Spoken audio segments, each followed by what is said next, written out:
No television show in American history has ever created as profound a cultural impact as Soul Train. Then, in 2006, the show abruptly vanished without a farewell. All details surrounding its conclusion were kept under wraps except for one, a recorded episode that never aired. What unfolded behind those unreleased scenes? Let us go back to the beginning to explore today's story in depth. Hey there and welcome aboard. You're right on time for another super slick ride on the Soul Train. Don Cornelius was born in 1936 in the South Side of Chicago, growing up in an America deeply divided by racial segregation. Before entering the world of television, he held several working-class jobs including traffic officer and salesman. In 1966, he enrolled in a short-term broadcasting course and was soon hired as a reporter at WCIU-TV, a local Chicago station. And if that's your feeling, we'd like to hear about that. Also, we're going to take our first call and find out just what it was there that he conceived and launched a new project called Soul Train, a music program dedicated to the Black community. Soul Train first aired on August 17, 1970, in Chicago. It began with live performances featuring local dancers and guest musicians and quickly made waves. Just over a year later, on October 2, 1971, the show was broadcast nationwide with sponsorship from major companies such as Sears and Johnson Products Company. With its energetic music, bold fashion, and signature dance moves, Soul Train became a television phenomenon. During its golden years, the show featured a lineup of legendary artists: James Brown, Aretha Franklin, Marvin Gaye, Michael Jackson, the Jackson 5, and later LL Cool J and Mary J. Blige all performed on the Soul Train stage. It wasn't only a platform for singers. It launched the careers of dancers like Rosie Perez, Jody Watley, Clinton Gent, and Jeffrey Daniel, who would later join the group Shalamar and teach Michael Jackson the moonwalk technique. One of the program's most iconic segments was the Soul Train Line, a dance showcase where two rows of people faced each other, taking turns stepping into the center aisle to perform their own signature moves. It was more than just entertainment. It was a space for self-expression, fashion culture, and personal identity. For viewers, it became a weekly cultural ritual. For participants, it was a chance that could change their lives. Don Cornelius was more than just a host. He served as executive producer, editor, and the creative force behind the show's entire identity. His demeanor, calm, refined, and serious, gave Soul Train a unique character unlike any other music program of the time. Cornelius delivered not only a stage but a vision. Television should not be a privilege of any one group, but a space where all cultures are represented truthfully and positively. Over 3 decades, the show aired more than 1,000 episodes, becoming the longest-running music television program of its time. At its peak in the late 1970s and early 1980s, Soul Train averaged weekly ratings of 4.5 to 5.0. Fashion and cosmetics brands targeting the Black community saw it as the perfect promotional platform, further cementing the show's central role in mainstream cultural life. Beyond television, the Soul Train brand expanded into other ventures: music awards, fashion events, and merchandise. Don Cornelius consistently ranked among the most influential figures in Black entertainment. In 1971, Life magazine named him one of the 100 most important Americans. But when a show becomes a cultural icon, it also faces shadows behind the spotlight. And in the case of Soul Train, the shifting tides of the era were something even its founder had to confront. In the next chapter, Soul Train would face a whirlwind that signaled the arrival of a looming crisis: the rift behind the scenes. Don Cornelius had long been known as a strict operator. He not only controlled the content aired but also intervened in the appearance, costumes, and even choreography of the dancers featured on the show. Rosie Perez, who danced on the program for several seasons, recalled that Cornelius did not tolerate suggestive moves or anything that strayed from the aesthetic framework he approved. She was once asked to change her performance style for allegedly distorting the show's artistic direction. In addition, many dancers who had performed on Soul Train revealed that they never received any compensation. Appearing on national television was seen as a life-changing opportunity rather than a formal job with contractual pay. Some later expressed feeling exploited as the show tapped into their creativity and youth without offering equivalent benefits. The biggest conflict stemmed from a domain that seemed unavoidable: music. As hip-hop began to rise as a dominant trend in the late 1980s, Cornelius displayed a notably conservative stance. He believed the genre portrayed too many negative aspects of the black community, from language to violent imagery. In a 1992 interview, he stated bluntly, "I don't want my show to be overtaken by sounds that I don't believe represent anything positive." This opinion immediately sparked divided reactions. Many artists and music producers argued that Cornelius had fallen behind the times.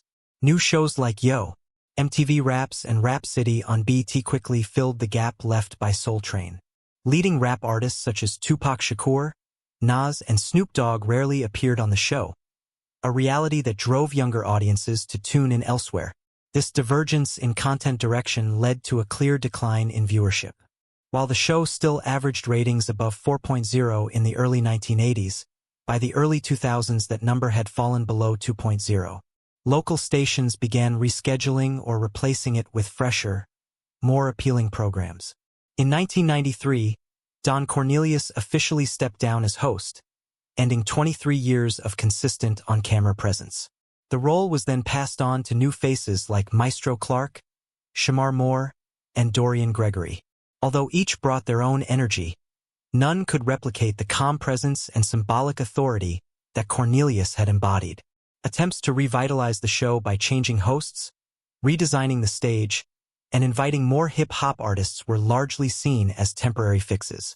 The outdated content foundation combined with patchy reforms made it difficult for Soul Train to maintain its competitive appeal. Between 2003 and 2006, the number of episodes produced per season was cut back, and the production team underwent significant changes. The show's internal structure was no longer stable. Some longtime editors resigned. Technical staff moved on to other projects. Mounting production costs and outdated content raised questions among investors about the show's viability. As for Cornelius, he gradually disappeared from public events, nearly ceasing all public commentary. What was once a source of pride now seemed confined to memory. Soul Train continued to air weekly, but it was no longer a cultural cornerstone. Younger artists sought out other stages. New dancers didn't stay long. The program entered a state of stagnation. Then, in 2006, during a period when the show had clearly lost its direction, an unusual taping session took place. No one ever disclosed what happened backstage, but from that point forward, Soul Train never returned. The episode was banned forever. In March 2006, Soul Train entered what was supposed to be a routine taping session in Los Angeles. On paper, it was just another episode in the show's final season. But according to numerous accounts from those present that day, the atmosphere on set was unstable from the start. The production crew had been reshuffled at the last minute. The guest list was disorganized, and there were signs of a lack of direction from senior executives. Some sources claimed that Don Cornelius was backstage, although he no longer held an active production role. Longtime staff members said he openly showed disappointment with the program's current trajectory. The episode was scheduled to feature a rising hip-hop artist. However, the event began nearly an hour late due to disputes between the artist's representatives and the logistics team. A former editorial staff member revealed that the performance crossed visual boundaries traditionally upheld by Soul Train. It included provocative visual elements, choreography, and costumes that were deemed incompatible with the show's original vision. The controversy escalated when Cornelius reportedly called for a halt to the entire editing process and convened an emergency meeting with the program's distribution partners. One of the major distributors, Tribune Entertainment, withdrew shortly afterward. This withdrawal left Soul Train without a sufficient network to continue national television broadcasts. According to internal data, within 3 weeks of the taping, more than 40% of local affiliates had stopped airing the show. No formal announcement was made, but industry insiders understood this was effectively the final episode. The official website stopped updating. Television networks replaced the show's time slot with other programs, and the production schedule was indefinitely canceled. Not long after, several media reports began referencing the buried episode as the primary reason behind the show's end.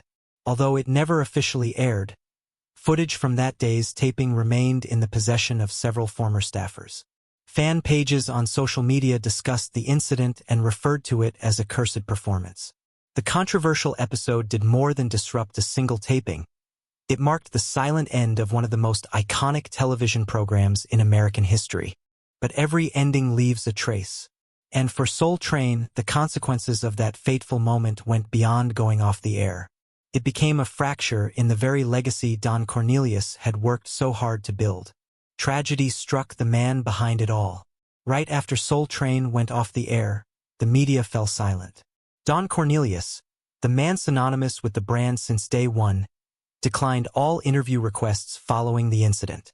In a brief appearance on a local radio station in 2007, he simply said, "I think it went far enough." From that point on, he almost completely withdrew from public life. Many believed he felt betrayed by the very system he once controlled when new hands steered the show in a direction he no longer recognized. While the public remained confused, a few former dancers and guest performers began sharing personal reflections. Rosie Perez called the show's sudden end an unnamed sadness. Dorian Gregory, the host during its final stretch, admitted that no one on the team had received clear communication. Many only realized the show was over when the internal taping schedule disappeared from the system. Independent media began digging deeper, publishing a series of analyses on the program's collapse. A 2008 article in Vibe magazine stated, "Soul Train wasn't canceled because of ratings. It was canceled because trust within fell apart." The Soul Train Awards, which had run annually since 1987, continued but were separated from the original program's brand. Though the awards were created by Don Cornelius, control was fully handed over to BET in 2009. Subsequent ceremonies adopted a more modern tone and rarely referenced the show's golden years. This only deepened the sense of loss among longtime viewers, as if a cornerstone of pop culture had been erased without explanation. Meanwhile, digital platforms began to revive the archives of Soul Train. Old VHS recordings and performance clips from the 1970s and 1980s were uploaded to YouTube, garnering millions of views. A new fan base emerged, mostly composed of younger audiences who hadn't grown up with the show but were drawn to its music, fashion, and classic performance style. Still, the final years, the turbulent 2000s, remained largely unspoken. What stood out was the string of personal troubles that followed Don Cornelius after the show ended. In 2008, he was arrested on charges of domestic violence, though he was not sentenced to jail. In 2012, Cornelius died by suicide at his Los Angeles home, leaving behind numerous unanswered questions. The Los Angeles Times, in a memorial piece, wrote, "Though he was a trailblazer, Cornelius exited the main stage in the quietest way possible." After his passing, television historians began reevaluating the entire journey of Soul Train. Some referred to it as a fragmented legacy. Others believed the show had fulfilled its historical role, and its quiet ending was simply the natural course of decline. But what remained undeniable was that the 2006 broadcast shutdown was still shrouded in unresolved mysteries. Observers called it the Soul Train curse, a phrase more symbolic than literal. But when looking at the fates of those who had long been part of the show, from dancers to its founder, the sense of an uneasy ending feels real. The emotional toll, more than the financial loss, was what many former staff members still carried heavily to this day. Though it ended quietly, the legacy of Soul Train continues to shape culture both artistically and in collective memory. And it is these unfinished fragments that have paved the way for efforts to preserve its legacy in new forms. An immortal artistic legacy. Nearly 2 decades after its disappearance from television, Soul Train has not faded into oblivion. Rather than being left in the past, the program has become a subject of revival across various forms, from documentaries and dramas to museum exhibitions. Each of these works affirms one thing: the influence of Soul Train still pulses through popular culture, especially within the African American community. In 2019, BET announced its first full-length biopic on Don Cornelius's life, titled American Soul, starring Sinqua Walls as Cornelius. The series portrayed the show's early days amid a volatile American society. While dramatized in parts, the show delved into tensions the general public had never known, such as the internal fight to preserve black identity within a television industry dominated by white executives. Though it did not directly address the fateful 2006 taping, American Soul captured the intense pressure behind the show's glamour. Beyond the screen, museums and cultural exhibitions began to include Soul Train in heritage collections. The Smithsonian National Museum of African American History and Culture now holds various artifacts from the show, including original costumes once seen on air.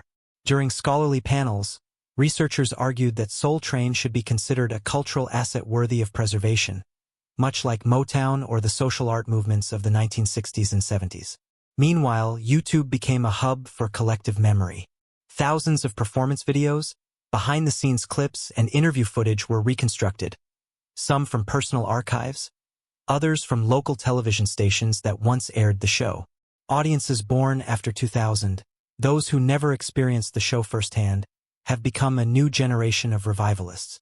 They mimic the choreography, recreate the fashion, and even host themed parties inspired by the Soul Train line on social media. The hashtag Soul Train Challenge went viral in 2021. Young artists like Lizzo, Anderson.Paak, and her took part, posting videos dancing in the show's classic style. Some groups even held costume competitions themed around the 1970s to honor the show. Once overlooked, Soul Train has been re-recognized as an endless source of inspiration, not only for artists but for general audiences as well. From a historical standpoint, many scholars are now calling for a full restoration of the series from 1971 to 2006. A number of tapes, especially from the early years, have been digitally remastered and made available on streaming platforms, but the final seasons remain largely untouched. The last episode, taped in 2006, though never destroyed, has still never been released to the public. Many believe it will never be officially published due to legal and content sensitivities. The legacy Don Cornelius left behind is no longer measured by the number of episodes aired, but by how the show defined a concept, a music program not just for entertainment, but as a cultural declaration. Soul Train was the first place where Black Americans saw themselves on national TV. In their clothes, their dances, their music. It was a rare form of power, especially during an era still marred by racial segregation in the early 1970s. The abrupt silence of 2006 could not erase that. On the contrary, it turned Soul Train into an interrupted icon. And it is that incompleteness that fuels the public's desire for answers. What remains is more than performance footage. It is a shared memory.